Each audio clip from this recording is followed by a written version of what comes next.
Normally, I do this in bits and pieces and record the script in every paragraph, but we're going to do it in one big thing so you people have bloopers. Zombies are one of the most iconic monsters in media, and there are countless iterations of them.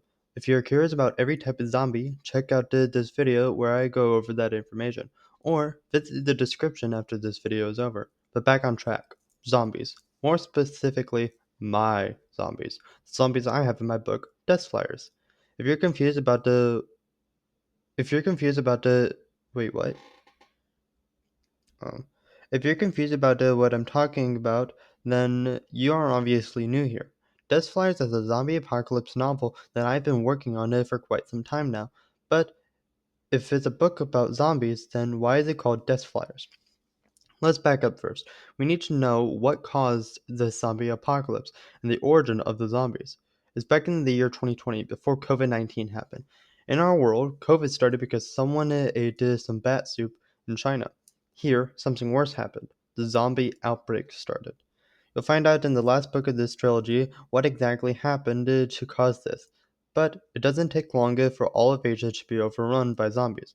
Russia, England, Africa, even Australia, they are all overrun within days. It has only been a week of the zombie apocalypse, but it hasn't hit North and South America yet. Sadly, they can only last so long before they too get hit. Our main characters are set in the New York Our main characters are set in New York City, the Staten Island district to be more specific. Jacob, Henry, May, and Sadie only have each other when the apocalypse happens. Thankfully, they got news about the zombies before they got to New York, so they had some time to prepare. Despite all this prep work, there is no guarantee they will survive on their own. Sure, they have supplies, but they can't live in their safe place forever. So when they hear about a refugee, when they hear about a refuge, s- stupid how I wrote that. So when they hear about a safe place, they are filled with hope. They pack up it for the trip and head out to hopefully find a permanent home. When night strikes, they quickly learn that those sounds they were hearing at night weren't zombies or some sort of. When night strikes, they quickly learn that those sounds they. Oh my god.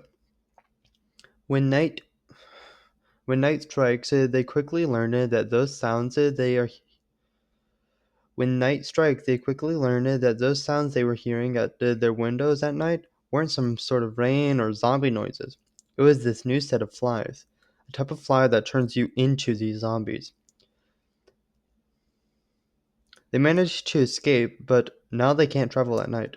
They learned due to their headlights and the sun rising that they can't be in light or otherwise they burn up. Sadly, the zombies aren't the same. I won't spoil any more of book 1 now because I have some plans for it that will be much more interesting if you don't know what happened. It would be a lot less impactful if you knew who would die in the cast. Yeah, I'm cutting that out. But now you know why it's called Death Flyers. In book 1, it's going to be called Death Flyers, Year 1. You will follow this group as they make their way to a safe zone that they can call home. But I said this is a trilogy. So, what's happening in book 2? Well, I'm not sure if I wanted it to be a book. I wanted to make this a video game of some sort.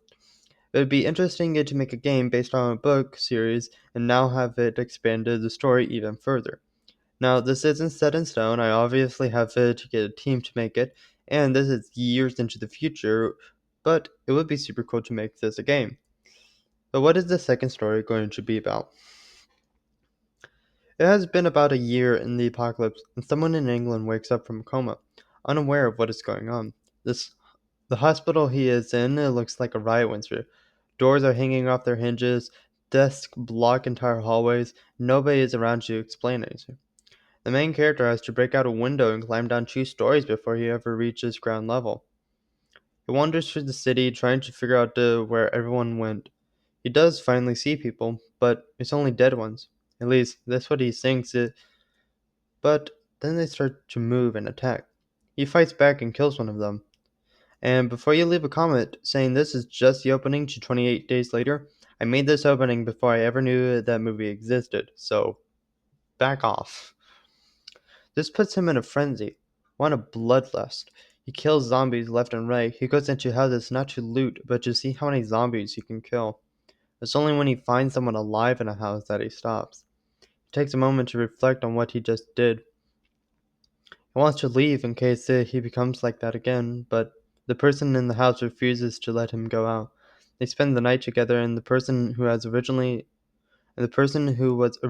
in the house explains everything he missed in the last year. Everything about the zombie apocalypse start Everything about how the zombie apocalypse started with some bugs in China and how going to going to anywhere claiming it to be a safe place is a death wish. Dismiss.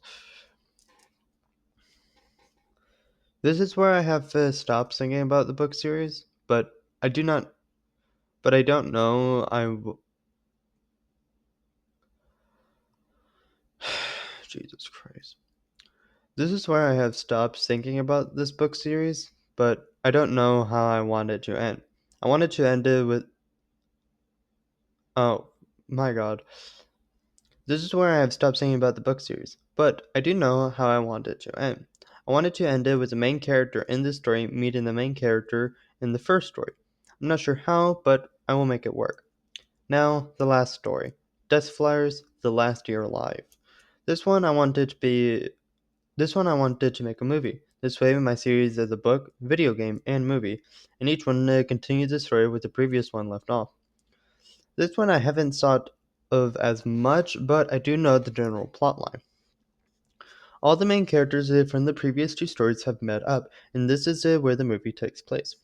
While the characters in the first story wanted to remain safe where they are and did not leave the protection, the main character in the second story wants to go to the source of this and try to find some sort of cure, something to solve this once and for all.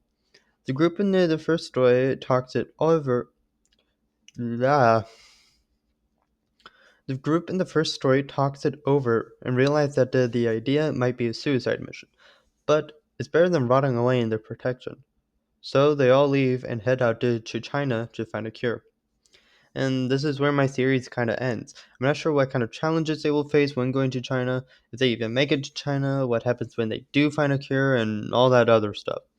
Heck, I don't even know the plot of Story 2 fully. I know I've mentioned it that Dave will be in the story. I know I mentioned that Dave will be in the story, and I should really proofread these scripts. I know I mentioned that Dave will be in the second story somehow, but you will have to wait there for that to be out there to know how Dave is in it.